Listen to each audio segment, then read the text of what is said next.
Hello everyone, welcome to Tech Sharmit. आज के session में हम देखेंगे कि एंगुलर में किस तरह से हम एक खुद का पाइप क्रिएट कर सकते हैं। इससे पहले वाले जो भी सेशंस हुए उसमें हमने देखा कि हमने जो प्री डिफाइंड पाइप एंगुलर के साथ हमें मिलते हैं वो हमने यूज़ किए थे, उनको समझा था, एक एक करके हमने सारे एग्जाम्पल कवर किए थे। बट अब क्वेश्चन है कि अगर हमें खुद का कोई रिक्वायरमेंट के अकॉर्डिंग पाइप क्रिएट करना हो तो वो पाइप कैसे क्रिएट होगा। इन शॉर्ट हम कस्टम पाइप के बारे में पढ़ने वाले हैं, ठीक है। बट सेशन शुरू करने से पहले जस्ट एक रिकमेंडेशन है कि अगर अभी तक आप लोगों ने पहले वाले सेशंस नहीं देखे हैं तो आप पहले उनको देख सकते हो, क्योंकि ये जो पूरी प्लेलिस्ट है एक प्रॉपर सीक्वेंस और सिंक में है। तो अगर आप उसको सीक्वेंशियली फॉलो करोगे तो और भी ज़्यादा ईजी रहेगा आप लोगों के लिए ऑनगोइंग टॉपिक को समझना और उसको इम्प्लीमेंट करना। क्योंकि जैसे मैंने अभी आपको बताया, अपना प्राइमरी ऑब्जेक्ट क्या है कि किसी पाइप को कैसे यूज़ करते हैं, ठीक है। तो किसी कस्टम पाइप को कैसे क्रिएट करते हैं ये हमें सीखना है कि कैसे पाइप को क्रिएट करते हैं, क्या प्रोसेस रहता है, कौन सी कमांड्स हमें रन करनी होती है, कमांड के शॉर्ट फॉर्म क्या है। तो ये सारी चीज़ें अपन इसमें डिस्कस करेंगे और फिर आने वाले सेशंस में एक एक करके हम सारे जो कस्टम पाइप्स इंपॉर्टेंट हम क्रिएट कर सकते हैं वो मैं आपको कुछ एग्जांपल्स के साथ बताऊंगा कि पैरामीटर्स के साथ कैसे कस्टम पाइप बनता है, नॉर्मल डिफॉल्ट वैल्यूज के साथ कैसे बनता है, ये सब चीज़ें अपन डिस्कस करेंगे, ठीक है। ऑल राइट, तो अभी चलते हैं सबसे पहले app.component.html फाइल पे। यहाँ पे हमारे पास एक हेडिंग आ रही है यहाँ पे angular 19 course by Tech Sharmit. तो इसी के जस्ट बाद में हम एक और हेडिंग डाल देते हैं और उसमें लिखेंगे कस्टम पाइप इन एंगुलर, ठीक है। कस्टम पाइप इन एंगुलर, ये हम यहाँ पे हेडिंग डाल दिए कि आज का ये हमारा एजेंडा है कि हम कस्टम पाइप के बारे में पढ़ेंगे। अब यहाँ लिखते हैं ng serve -- open एंटर। जैसे ही आप एंटर हिट करोगे तो कुछ सेकंड्स का ये वेट करेगा और उसके बाद में आपको आउटपुट दिखेगा Angular 19 course by Tech Sharmit custom pipe in Angular, ठीक है। अब नेक्स्ट हमें क्या करना है, जैसे मैंने आपको बताया कि ये तो हमारी डेफिनेशन हो गई। अब हमें पाइप क्रिएट करना है खुद से, ठीक है। तो उसके लिए एक बार एप्लीकेशन को होल्ड करते हैं, क्लियर करते हैं। अब मैं आपको यहाँ पे इसको एक्सपेंड करके वो सारी कमांड्स बताऊंगा जिस कमांड से हम हमारी पाइप की फाइल को जनरेट कर सकते हैं, ठीक है। अभी हमारे पास कौन कौन सी फाइल है, app.component.css है, html है, spec.ts है, component.ts है और बाकी ये कुछ कॉन्फ़िगरेशन और राउट्स की फाइल पड़ी हुई है, राइट। दो पाइप की फाइल आपको यहाँ पे दिख रही होगी, बाय डिफॉल्ट है यहाँ पे। तो सॉरी, ये मैंने क्रिएट किया था, बाय डिफॉल्ट नहीं है। तो मैं इसको एक बार डिलीट कर देता हूँ जिससे कि आपको कोई कन्फ्यूजन ना हो और हम फ्रेश कुछ फाइल्स बनाएंगे यहाँ पे, ठीक है। तो अभी अपन क्या करेंगे, एक पाइप क्रिएट करेंगे माई पाइप नाम से या न्यू पाइप नाम से, जिस भी नेम से आपको फाइल बनानी है वो आप यहाँ पे बना सकते हो। तो उसके लिए सबसे पहले आपको कमांड, जो फर्स्ट कमांड मैं आपको बताता हूँ वो ऐसे है कि ng एंगुलर जनरेट यहाँ पे आ जाएगा पाइप और उसके बाद में पाइप का नेम कि किस नेम से आपको पाइप बनाना है, ठीक है। तो मैं यहाँ पे बनाता हूँ माई न्यू पाइप 1, ठीक है। मैं 2-3 पाइप आपको बना के दिखाऊंगा, इसीलिए मैंने ये कमांड नंबर्स के साथ डाली है कि ng मतलब एंगुलर जनरेट, ठीक है, फिर पाइप माई न्यू पाइप 1। तो ये हमारे माई न्यू पाइप 1 क्या होगा, पाइप का नेम होगा। और फिर यहाँ कर देते हैं इसको एंटर करके वेट करेंगे। तो देखो यहाँ पे इसने कितने फाइल क्रिएट किए, 2 फाइल क्रिएट किए। एक तो बनाया my new pipe 1 dot pipe spec.ts, ठीक है। स्पेक जैसा मैंने आपको बताया टेस्टिंग में यूज होती है। और एक है हमारे पास माई न्यू पाइप 1 pipe.ts, ये होती है हमारी component.ts फाइल। जैसे हमारे पास component.ts फाइल होती है वैसे ही हमारे पास पाइप की भी एक ts फाइल होती है, ठीक है। तो इसके लिए हमने क्या कमांड रन किया, ng generate pipe my new pipe 1, ठीक है। अब इन दोनों फाइल्स को एक बार देख लेते हैं। तो पहली जो फाइल है हमारे पास, इसको मैं क्लोज करता हूँ। फर्स्ट फाइल ये है माई न्यू पाइप 1 .pipe.spec.ts। तो ये spec.ts जो फाइल होती है, जैसे अभी अपन ने app.component.spec.ts है वो भी कभी यूज़ नहीं किया, राइट। तो उसी तरह से हम इसकी भी spec फाइल को अभी यूज़ नहीं करेंगे, ये टेस्टिंग के टाइम पे बाद में मे बी हम डिस्कस करें कभी। बट अभी के लिए इसको अनटच ही रखना है, इसमें आपको कोई भी मॉडिफिकेशन नहीं करना है, ये जैसा है बाय डिफॉल्ट बना रहेगा, ठीक है। हम क्या यूज़ करेंगे, हम यूज़ करेंगे माई न्यू पाइप 1 .pipe.ts, ये हमारी जो मेन फाइल रहेगी जिसे हम यूज़ करेंगे। और इस फाइल के बेसिस पे हम ऐसा लॉजिक लिखेंगे कि जो भी पर्पस से हमने पाइप को क्रिएट किया है उस पाइप की वो फंक्शनैलिटी वर्क उसी अकॉर्डिंग करेगी। तो जो भी मेन लॉजिक आएगा वो यहाँ पे आएगा, ठीक है। तो ये जस्ट अपन ने क्या किया, एक कमांड रन करी और उस कमांड को यहाँ पे रन करने के बाद में कौन सी फाइल्स हुई क्रिएट, वो हमने देखा।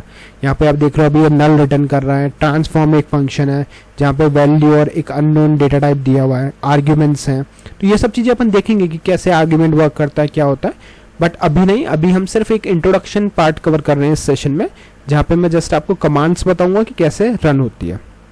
ठीक है, तो ये तो हो गई एक लॉन्ग फॉर्मेट कमांड, इसको बोलते हैं लॉन्ग फॉर्मेट कमांड। क्यों, यहाँ पे आप सब कुछ लिख रहे हो, एनजी आपने लिखा, जनरेट लिखा, पाइप लिखा और फिर पाइप का नेम लिखा। बट डेवलपर के पास इतना टाइम नहीं होता, राइट, और हमें एंगुलर शॉर्टकट भी यूज करने की हैबिट हो जाती है। तो उसके लिए आप क्या करोगे, यहाँ पे जो सेल कमांड लिखोगे आप यहाँ पे लिखोगे एनजी।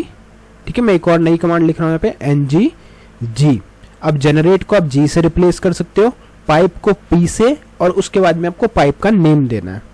ठीक है, कमांड शॉर्ट हो गई, एनजी आ गया एंगुलर के लिए, जी आ गया जनरेट के लिए, पी आ गया पाइप के लिए, और उसके बाद में पाइप का नेम क्या आ जाएगा, माय न्यू पाइप 2। ठीक है, अभी हम 2 नेम से पाइप बना लेते हैं और इसको एंटर करते हैं।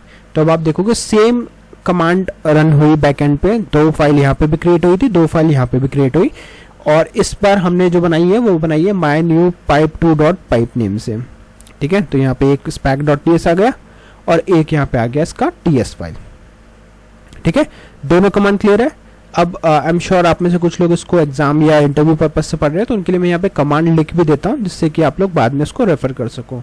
तो कमांड 1 जो हो गई हमारे पास वो हो गई इस तरह से, NG generate pipe dot NG generate pipe, और यहाँ पे आ गया माय नेम, या फिर आप यहाँ लिख सकते हो, ठीक है, एंगुलर न्यू पाइप नेम।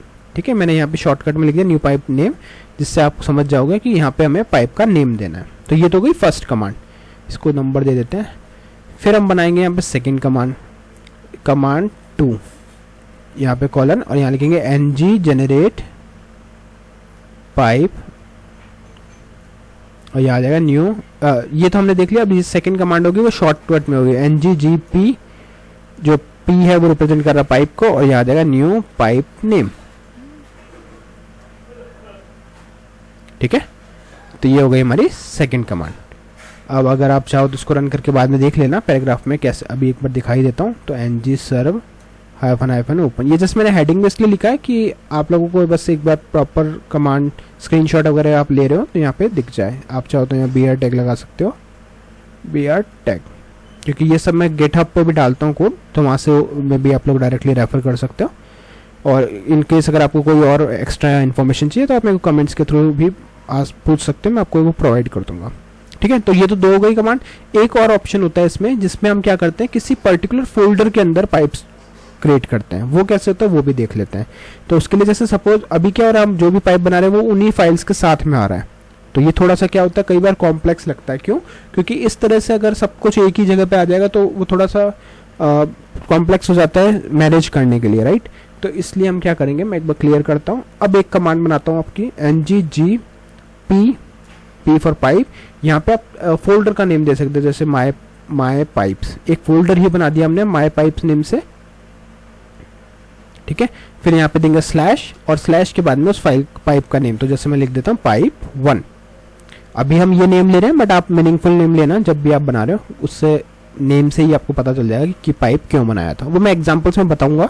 अभी जैसे इंट्रोडक्शन देख रहे हैं, तो यहाँ पे एंटर किया, एंटर करते हैं, हमारे पास 2 फाइल क्रिएट हो गई, बट इस बार जो क्रिएट हुई है वो कहाँ पे हुई है, एक फोल्डर के अंदर। ठीक है, pipe 1 SPAC dot T S, pipe 1 pipe dot T S. तो ये एक प्रॉपर अप्रोच होती है कभी आप पाइप यूज करते हो, है ना, क्योंकि ऐसे अगर आप बनाओगे तो थोड़ा सा आपको खुद को ही कंफ्यूजन हो जाएगा बाद में, क्योंकि हो सकता है आप बहुत सारे पाइप्स क्रिएट कर रहे हो, तो उस केस में खुद को कंफ्यूजन ना हो, इसलिए हम एक फोल्डर बना लेते हैं, सारे पाइप्स वहाँ पे मेंटेन करते हैं। ठीक है, अब अगर क्वेश्चन है कि अगर हमने सेकंड पाइप बनाया, तो मैं यहाँ लिख देता हूँ माय पाइप्स स्लैश पाइप 2।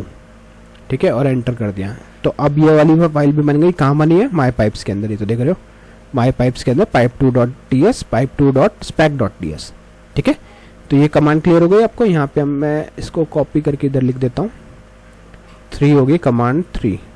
ठीक है। तो इसमें हमने बिल्कुल बेसिक से, इसीलिए मैं कर रहा हूँ क्योंकि हो सकता है आप में से कुछ लोग अभी बिल्कुल स्टार्ट ही कर रहे हैं एंगुलर, तो उनको पता चल जाए कि कैसे चीज़ें वर्क करती है। तो यहाँ पे आ जाएगा फोल्डर नेम और फिर फॉरवर्ड स्लैश और फिर यहाँ आ जाएगा न्यू पाइप नेम। ठीक है, तो ये हो गया हमारा पूरा इंट्रो इस पाइप्स का, कस्टम पाइप्स का। आई होप आज का ये पूरा सेशन आपको क्लियर हो गया होगा। नेक्स्ट सेशन में हम इससे रिलेटेड बाकी टॉपिक्स भी डिस्कस करेंगे। So thank you for watching टेक्शन विद।